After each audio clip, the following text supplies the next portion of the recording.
सभी को praise the Lord, जय मसीह की। आइए हम लोग परमेश्वर के जीवित वचन को देखेंगे। कल हम लोग देखे थे कि परमेश्वर ने किस प्रकार नूह को बचाया और जहाँ से बाहर निकाल लिया है और उनको आशीष दे रहा है और बोल रहा है कि फूलो फूलो और पृथ्वी में भर जाओ और सब प्राणियों के साथ, और उसको एक चिन्ह दे रहे हैं जो वाचा को बांध रहे हैं कि कभी भी मनुष्य को और जल प्रलय के द्वारा परमेश्वर कभी और नष्ट नहीं करेंगे। तो आज हम लोग देखेंगे उत्पत्ति का पुस्तक अध्याय 9 का 18 से देखेंगे। देखिए जहाँ लिखा गया है, नूह के पुत्र जो जहाज में से निकले वे सेम, हाम और यफत थे, और हाम कनान का पिता हुआ।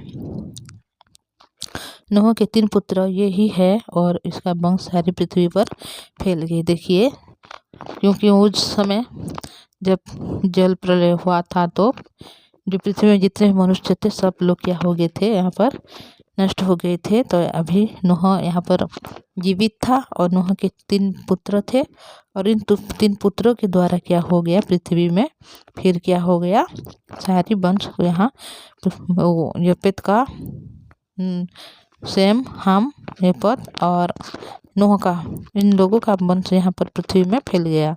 नूह किसानी करने लगा, उसने दाख की बारी लगाई और वह दाख मधु पीकर मतवाला हुआ और अपने स्तंभों के भीतर नंगा हो गया।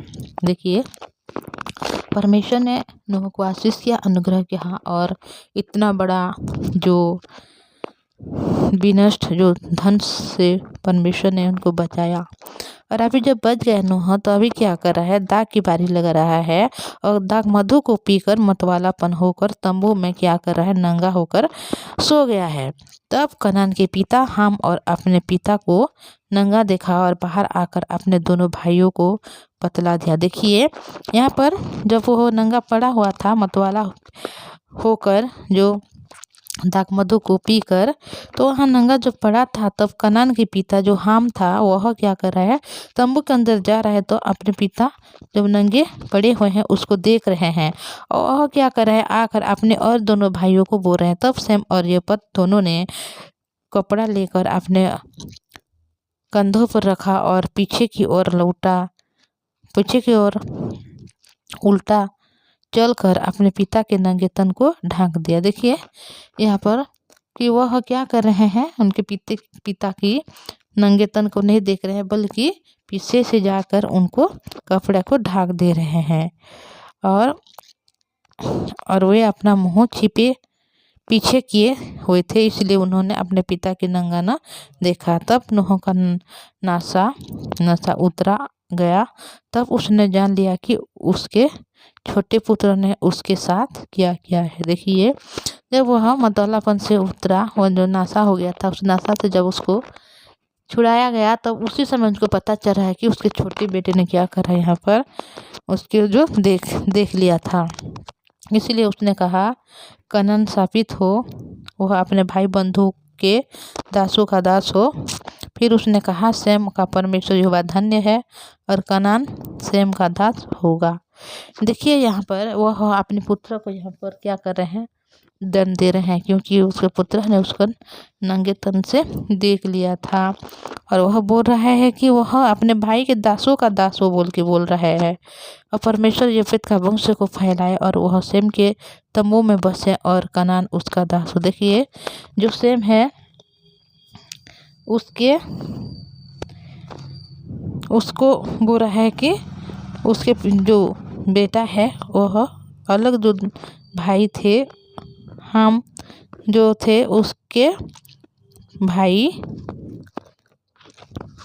सेम और यफेत, तो सेम और यफेत को यह क्या कर रहा है, आशीष दे रहा है, अनुग्रह कर रहा है, और अपने जो हाम थे उसको क्या कर रहा है, वो अभिशाप दे रहा है और उसका दास होगा बोल के बोल रहा है। जल प्रलय के पश्चात नूह 350 वर्ष जीवित रहा।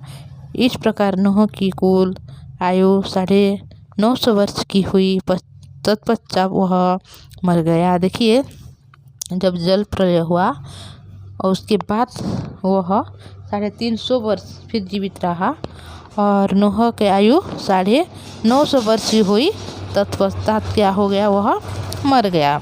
तो इस वचन को जब हम पढ़ते हैं भाई और बहन, हमें ऐसा लगता है कि उनके पिता ने तो मतवाला हो गया था मधु पीकर, और उसका कोई भी याद नहीं, उसका कोई होश नहीं, और वो क्या कर रहा था, तंबू में पड़ा था, बिना कपड़े के तंबू में पड़ा था। और उसको जब अंदर जा रहा है उसके बेटे, तो उनको तो दिखेगा जैसे भी करके, ये हमारे नज़र में दिख रहा है, पर उसका बेटा क्या कर रहा है, देख तो रहा है अपने पिता को, पर उसको कभी कपड़ा नहीं ढक रहा है, बल्कि अपने और दोनों भाई को जाकर क्या कर रहा है, बुला रहा है, बोल रहा है कि देखिए पिता कैसे किया है बोल के। और दोनों भाई जो थे, उन दोनों भाई ने बिना देखे पीछे से जाकर उनके तन को ढक रहे हैं।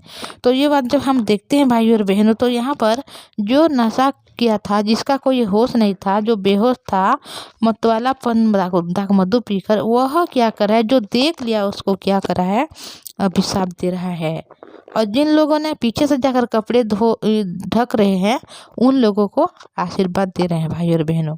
तो हम मनुष्य उसी प्रकार है, जिस प्रकार नूह अभी बिना कपड़े में पड़े हुए थे, उसी प्रकार हम लोग, ये कपड़े की बात नहीं है भाई और बहनों, ये है हमारी जो अपनी जो धार्मिकता के बारे में यहाँ पर कहा गया है कि हम मनुष्य जितना भी अच्छे अच्छे काम क्यों ना कर लें, फिर भी हम परमेश्वर के नज़र से कभी भी हम लोग, उसके सामने कभी भी हम लोग धर्मी नहीं ठहर सकते, क्योंकि मनुष्य के हर एक काम को परमेश्वर एक जो मुरझाई हुई पत्ते के समान दिखता है।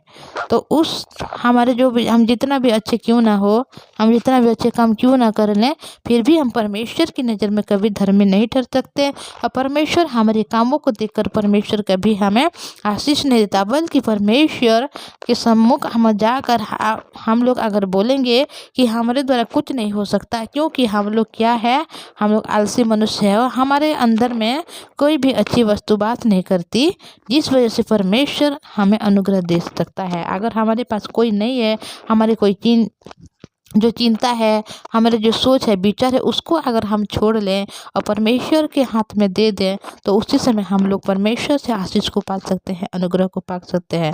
और अगर हम अपनी कोई काम को लेकर परमेश्वर के सम्मुख को जाएं, तो परमेश्वर कभी प्रसन्न नहीं होंगे, क्योंकि परमेश्वर कभी मनुष्य को नहीं देखता, क्योंकि मनुष्य पाप से क्या हुआ था, उत्पन्न हुआ था। इसी वजह से परमेश्वर, जिस मनुष्य के अंदर पाप भरा हुआ है, परमेश्वर उसको नहीं देखता, और जिस मनुष्य के अंदर परमेश्वर का पुत्र प्रभु यीशु मसीह की लहू जो स्थापित हुआ है, परमेश्वर उसी को देखता है।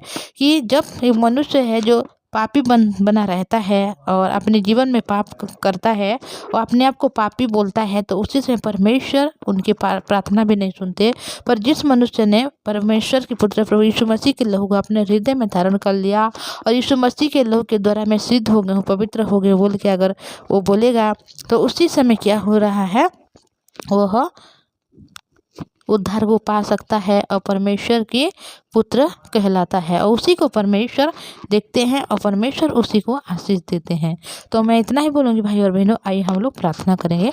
पवित्र परमेश्वर पिताजी, धन्यवाद करती हूँ, आपने पिता आशीष की, अनुग्रह की, आपकी दया दी प्रभु, इसलिए धन्यवाद। हमारे जो भाई बहन बच्चन सो रहे, हर एक को आशीष अनुग्रह में भर दीजिए प्रभु, ताकि पवित्र परमेश्वर पिता कभी भी अपने काम को लेकर पिता, अपने व्यवहार को, अपने चाली चलन को लेकर आपकी सम्मुख न जाने पाए, बल्कि प्रभु उनके हृदय को खोलकर, उनके मन को खोलकर पिता आपके सम्मुख में जाकर हर एक आशीष पाने वाले बने। इनके परिवार के हर एक सदस्य को आपके पवित्र हाथों में देते हो प्रभु, उनको संभाल कर रखिए प्रभु। उनके परिवार में पिता अगर कोई बीमारी है, कोई दुखी है, परेशानी है पिता, हर एक परेशानियों से उन लोगों को छुटकारा दीजिए, हर एक रोग से उनको मुक्त कीजिए प्रभु। और पिता परमेश्वर जो हॉस्पिटल में पड़ा है उसको आप चंगाई दीजिए पवित्र परमेश्वर पिताजी। हो सकता है कोई काम नहीं है पिता, कोई जॉब नहीं है, कोई नौकरी भी नहीं है पिता, हर एक को दीजिए प्रभु, उनसे बढ़कर प्रभु आपके जीव वचन को सुने प्रभु। और पवित्र परमेश्वर कभी भी पिता परमेश्वर किसी के दुर्बलता को ना देखें, बल्कि पवित्र परमेश्वर पिता उनको पिता परमेश्वर आशीष पाने वाले बने। इस प्रकार आप दया दीजिए, प्रार्थना सुना, धन्यवाद, यीशु के नाम से मांगता हूँ।